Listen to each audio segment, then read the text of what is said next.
La Iglesia Evangélica Comunidad de Gracia le invita a escuchar un mensaje lleno de la palabra de vida.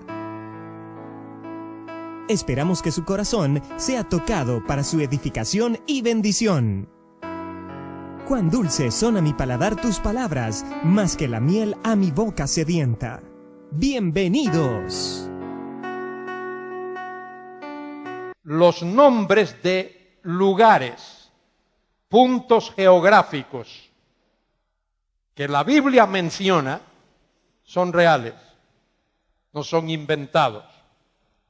No hay ningún nombre de lugar en la Biblia que se haya inventado. En otros libros hay nombres inventados. En el libro del Mormón, por ejemplo. Los nombres de personas que se mencionan en la Biblia son nombres reales, nombres usados en aquellos tiempos. De manera que la Biblia no tiene información ficticia. La Biblia es realidad, no es mito. Algunos creen que en la Biblia hay mitología. En la Biblia no hay mitología. La Biblia hay realidad. La Biblia es un libro real, es un libro histórico. Y digo algo más. Todo lo que la Biblia dice es correcto. Cuando la Biblia habla de historia, es correcto. Cuando la Biblia habla de ciencia, es correcto. Cuando la Biblia habla de religión, es correcto. Cuando la Biblia habla de doctrina, es correcto. Por eso podemos tener plena confianza en lo que la Biblia enseña, en lo que la Biblia dice. Podemos leer la Biblia, estudiar la Biblia, enseñar la Biblia. Y estamos en lo correcto. Lo que pasa es que, como dijo Martín Lutero en su biografía o autobiografía, Lutero dijo: hay mucho de la Biblia que no conozco. Lo que conozco, no lo conozco bien. Lo que conozco bien, no lo entiendo bien. Lo que entiendo bien, no lo enseño bien. Y lo que enseño bien, no lo vivo bien. Y eso es lo que nos pasa con la Biblia. Hay tanto de la Biblia de lo que conocemos tan poco. Y nos olvidamos que la Biblia es el único libro que es palabra de Dios. No hay otro libro en el mundo que sea palabra de Dios. Bien, en la primera hora vimos los primeros 4 versículos. Poco deprisa. Pablo dirige esta epístola, versículo 4, a Tito. Y Pablo lo llama verdadero hijo en la común fe. Hijo en la fe. Evidentemente Pablo no tuvo hijos físicos, pero tuvo muchos hijos espirituales. Y Pablo llama a Tito su hijo espiritual.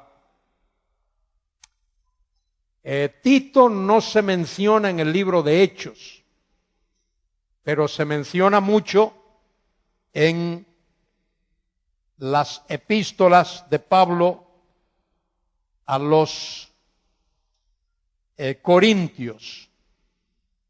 Fíjese en la hojita que usted tiene ahí, que tiene el bosquejo, tiene introducción, asuntos misceláneos y el bosquejo.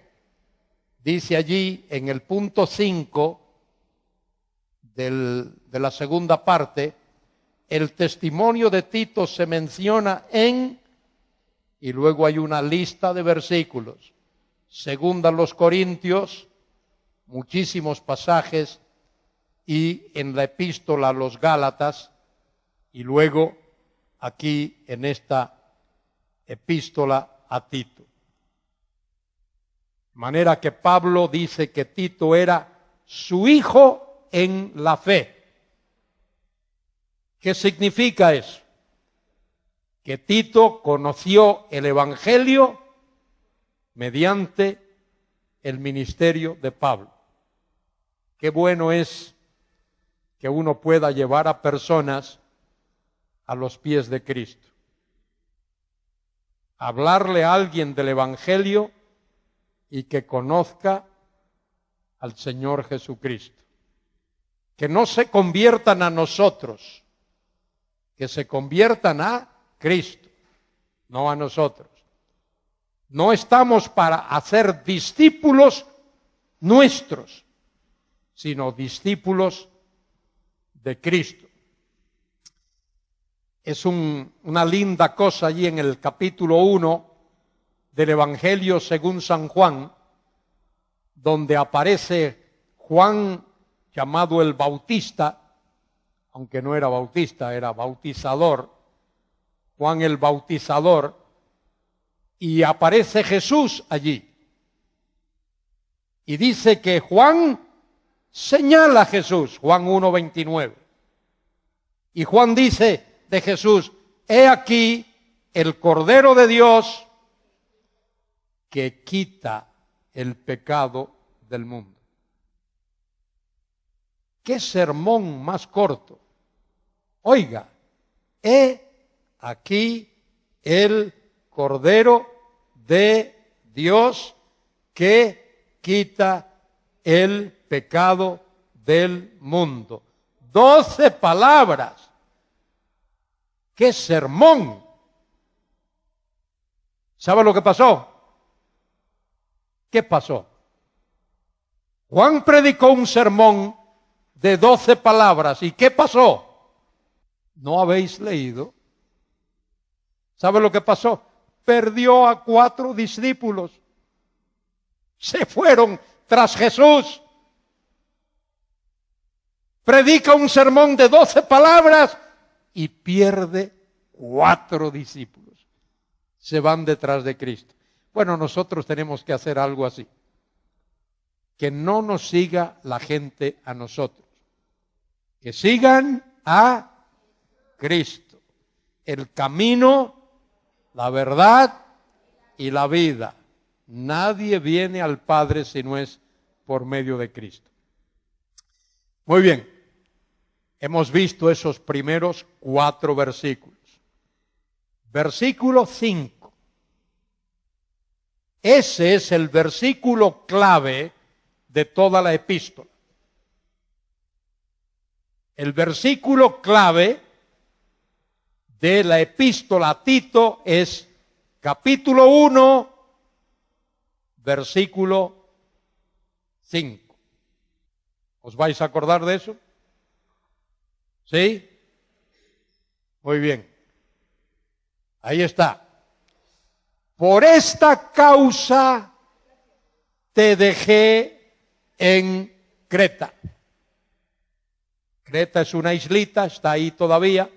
Tengo un querido amigo que es pastor en Nueva York, pastor hispano en Nueva York, porque nació en Creta y cuando tenía como 10 años su familia se fue a vivir a la Argentina y estuvo en la Argentina muchos años y luego se trasladó a Nueva York y ahora es pastor allí en una iglesia en Manhattan.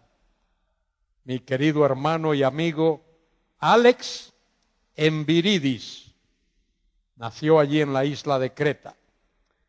Por esta causa te dejé en Creta, para que corrigieses. Para que corrigieses, ¿qué cosa? Lo deficiente y establecieses ancianos en cada ciudad, así como yo te mandé. Lindo versículo. Pero, ¿qué significa eso de que para que corrigieses lo deficiente? Es un poco raro esa palabra. Que corrigieses lo deficiente. Esa expresión, esa frase. Eso me perturbó a mí por algún tiempo. Pablo deja a Tito allí para que Tito corrija lo deficiente. ¿Qué os parece si os sugiero una lectura un poquito diferente? ¿Me vais a apedrear o no? No. Muy bien. Os ofrezco esta lectura. Para que completes lo que falta. ¿Diferente?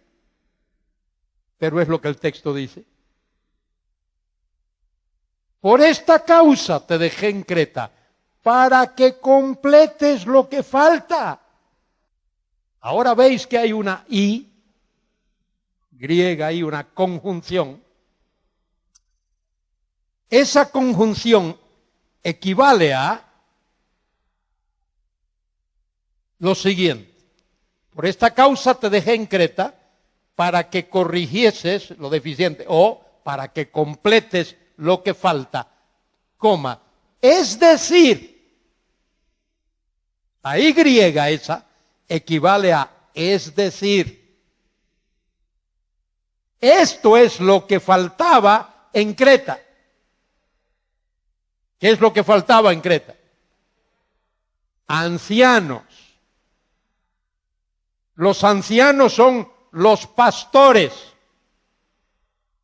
Los pastores son los episcopos, los sobrevedores, los obispos. Pero la palabra obispo es episcopos, que significa sobrevedor. Un grupo de personas bautizadas que se reúnen y no tienen un anciano, un pastor, un obispo. ¿Qué es? ¿Qué es? ¿Qué es? Bien.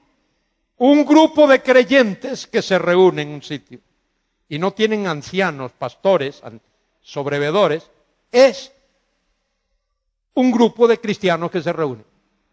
Eso es lo que es. Para que haya una iglesia local, nuevo testamentaria, como lo manda la Biblia, tiene que haber ancianos, pastores, sobrevedores. Es importante.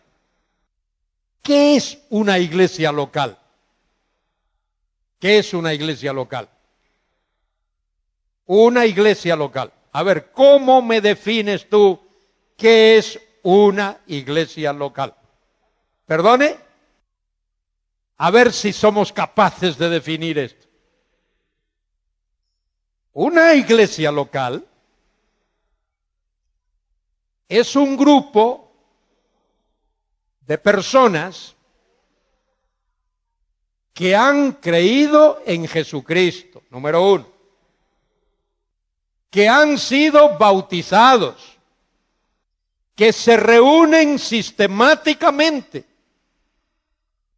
que observan las ordenanzas que el Señor nos dio. Partir el pan, participar de la copa, y que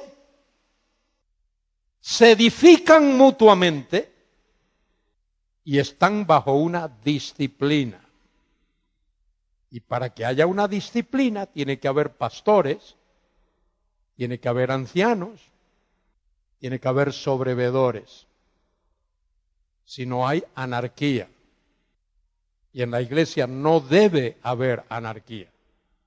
Entonces, Eso es una iglesia local, un grupo de creyentes en Cristo, bautizados, que se reúnen. De paso, ¿es importante reunirse o no? ¿Dónde lo dice la palabra? ¿Eh? ¿Dónde? A ver, alguien que lo sepa que me lo diga. ¿Dónde lo dice? ¿Alguien lo dijo por ahí? Hebreos 10:25. ¿Quién lo busca? A ver si el que está allá lo pone en la pantalla. Hebreos 10:25. Mire lo que dice allí. Ay, Dios mío, mire lo que dice ahí. No dejando de congregarnos como algunos tienen por costumbre. ¿Sabes lo que da costumbre a algunos? No, yo puedo adorar a Dios en cualquier sitio, me quedo en mi casa y allí adoro a Dios. ¿Ah, sí? Allí lees la Biblia, predicas el sermón, recoges la ofrenda, oras por todo eso. No, uno no hace eso. Mire lo que dice ahí, no dejando de congregarnos como algunos tienen por costumbre, sino exhortándonos ¿a qué? A reunirnos. Escuche, ¿por qué es importante que uno se reúna? Bien, mientras lo pensáis, os voy a decir por qué. Porque en esa reunión de creyentes, uno se edifica. Hace unos días se me ocurrió poner un mensajito en Facebook. Seguro que mi querido pastor Julio lo leyó. Se me ocurrió pensar. Pensar a veces es un lujo. Se me ocurrió el lujo de pensar. Y esto fue lo que pensé. ¿Por qué hay tantos inconversos en el mundo?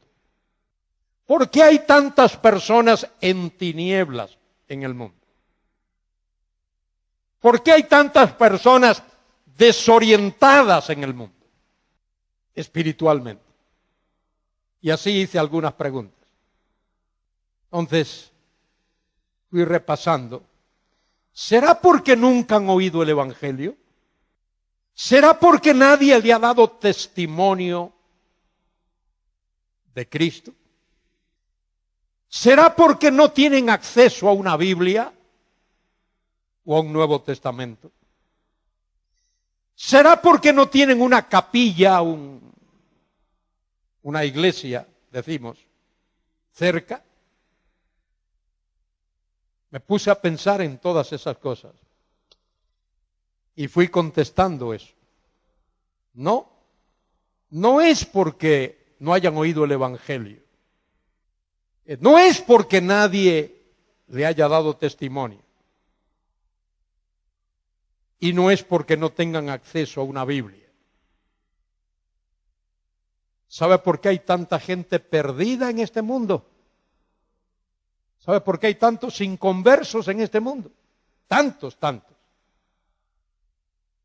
Una razón muy triste, simple pero triste. No quieren creer. Esa es la razón. No quieren creer. Ser humano no quiere creer. Mire usted, es que el ser humano tiene libre albedrío. ¿Libre albedrío? ¿Sí? No me diga. Tiene libre albedrío. Tiene albedrío. Pero ese albedrío no es muy libre. Porque ese albedrío está encadenado por el pecado. Por el pecado. Y el ser humano no quiere creer. Si no, pregúntale a Noé. A ver, resucite a Noé y pregúntale, a ver, Noé, ¿cuántos años estuviste predicando? 120. ¿Cuántos días predicaste, Noé? Todos los días de esos 120 años. Noé, ¿qué predicaste? Bueno, prediqué el mensaje de justicia. Dice allí, segunda de Pedro 2, 5 al 7, que Noé era pregonero de justicia. Noé predicó que es Dios quien justifica y Dios quien salva. ¿Sabe lo que la gente hizo? Se burló de Noé. A ver, Noé, otra pregunta. Durante 120 años que estuviste predicando todos los días, 120 años. ¿Cuántos se convirtieron, Noé? Bueno, un día se convirtió Mrs. Noé y al otro día se convirtió Sem y luego se convirtió Cam y Jafet. A ver, 1, 2, 3, 4. Y luego 3 personas más. 7 personas en 120 años. Dígame, ¿cómo está el corazón del ser humano? Oiga, ¿me está oyendo? Óigame. No lo dijo Pedro, ni lo dijo Pablo, ni lo dijo Juan. ¿Quién dijo esto? Así como fue en los días de Noé, así será. ¿Quién dijo eso? ¿Quién lo dijo? Jesucristo. Entonces, hoy día debemos de prestar atención a eso. Porque así como fue en los días de Noé, así será en los días cercanos a la segunda venida del Hijo del Hombre. ¿Y qué dice ahí el Señor? ¿Estaban qué? Comiendo y bebiendo, casándose y dándose en casamiento. Es decir, despreocupados. Totalmente despreocupados por las cosas espirituales. ¿Cómo vive la gente en Honduras? Deseoso de las cosas espirituales, anhelante de oír la palabra de Dios. Enséñeme la Biblia, a ver, quiero aprender. No. Y así vive la gente en España, y en Francia, y en Alemania, y en Holanda, y en Bélgica, y en Luxemburgo, y en Suecia, y en todos los países de los que uno oye, y en todo Suramérica. He tenido el privilegio de recorrerme este continente país por país, desde Canadá hasta la Tierra del Fuego, una ciudad de 80,000 habitantes que se llama Ushuaia, que está allá, la ciudad más austral del mundo. Uno por uno. Y veo lo mismo. ¿Qué quiero decir con esto? Que hace falta congregaciones, iglesias vivas, fervientes, que proclamen el Evangelio de nuestro Señor Jesucristo en estos días que son semejantes a los días de Noé. Dice Pablo aquí, por esta causa te dejé en Creta, para que corrijas lo deficiente y establezcas ancianos en cada ciudad, así como yo te mandé. Ese es el versículo clave de esta epístola. Aquí nos dice el propósito. Acuérdese que cada libro de la Biblia fue escrito por un propósito, con un propósito básico. Os doy otro ejemplito.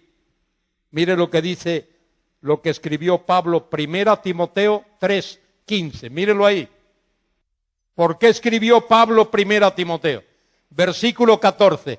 Esto te escribo, aunque tengo la esperanza de ir a verte, pronto a verte. Mire para qué escribió Pablo 1 Timoteo. Para que si tardo, sepas cómo debes conducirte en la casa de Dios, que es la iglesia del Dios viviente, columna y baluarte de la verdad. Ahí te dice por qué. Pablo no escribió por placer, solo por hobby. Escribió por una razón muy específica. Ahora dice Pablo aquí, versículo 6. Los ancianos. ¿Quién debe de ser elegido anciano? ¿O nombrado? ¿O escogido? ¿O seleccionado? El que fuere irreprensible. ¿Sabe lo que quiere decir irreprensible? Mientras lo pensáis, os cuento una historia breve. Cuando era muchacho, mi abuela, madre de mi madre, doña Pilar Hidalgo Zaldívar, tenía una sartén grande, de aquellas antiguas. Y con el tiempo, con el uso, aquella sartén grande, pesada, perdió el mango, agarradera. Y cuando se ponía en el fuego, teníamos aquellos fogones de leña. Cuando se ponía en el fuego aquella sartén y se calentaba, no había por dónde agarrarla. Solo la abuela, doña Pilar Hidalgo y Zaldívar, sabía por dónde agarrarla. Eso es lo que significa irreprensible. No hay por dónde agarrar. ¿Entendéis ahora lo que significa eso? Y añade Pablo ahí, entre otras cosas, marido de una sola mujer. Esa es una expresión un poco difícil de expresar en el castellano. Yo estudié en la escuela bíblica en inglés y en el seminario en inglés. En inglés hay una expresión mucho más enfática que en castellano. En inglés dice, a man of one woman. A one woman man. Hombre de una sola mujer. Y cuando Pablo dice eso, es porque existía el peligro de que alguien dijese, yo quiero ser anciano, pero no era hombre de una sola mujer. Había más de una mujer en su vida. Y por muy bueno que fuese, eso lo descalificaba. Y tenga hijos creyentes que no estén acusados de disolución ni de rebeldía. En otras palabras, debe de ser un hombre cabeza de una familia ejemplar. Cabeza de una familia ejemplar. Tengo que mirar aquí porque creo que me estoy cargando el tiempo. Es de... ¿Hasta qué hora tengo? ¿Hasta las 6? Sí, seguro. No quiero que me apedreen después. Muy bien. Eso es lo que significa. Marido de una sola mujer, Ahora, ¿qué? Perdone. ¿5 y qué? 35. Ah, mira, ya me quitaron 25 minutos. Ya me quitaron 25 minutos. Ahora mismo es las, ¿qué hora es? 5:27, me quedan 10 minutitos. No, yo lo puedo ver desde aquí, solo quería asegurarme que no soy yo el único. Muy bien. A ver, ¿qué pasa si el hombre se casa, es marido de una mujer y enviuda? Eso puede ocurrir. Ha ocurrido. Digo esto le ocurrió a un querido profesor mío que enseñó por muchos años que el anciano, el pastor, debe de ser una persona casada una sola vez. Entonces él caballerosamente, honestamente, dimitió de su cargo, porque él había enseñado por muchos años que el texto significa casado una sola vez. Después, los ancianos, los otros ancianos de la iglesia, lo convencieron de que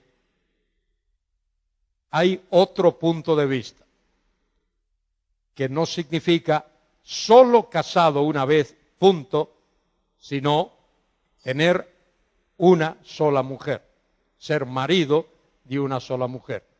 Y él lo entendió y regresó a ser anciano de la congregación.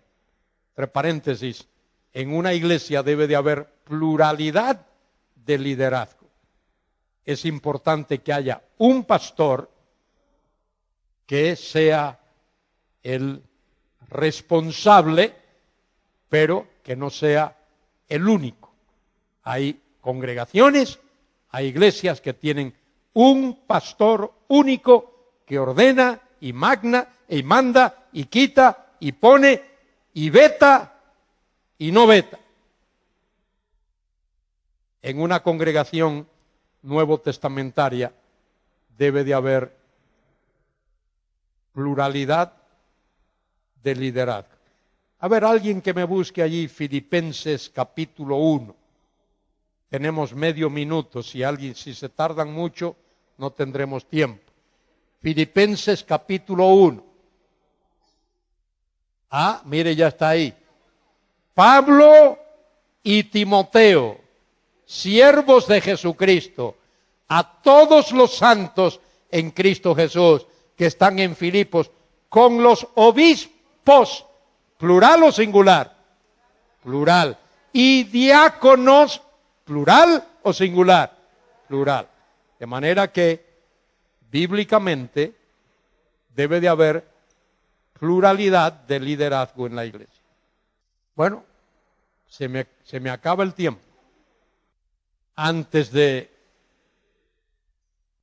Bueno, quizá podamos por lo menos leer 5 minutitos. Versículo 7. Porque es necesario que el obispo sea irreprensible como administrador de Dios. La palabra administrador significa mayordomo. Versículo 7. Como oikónomos, administrador. La palabra oikos significa casa. Nomos significa ley, ley de la casa. Y el oikónomos es el que administra, el administrador, el que lleva los asuntos de la casa.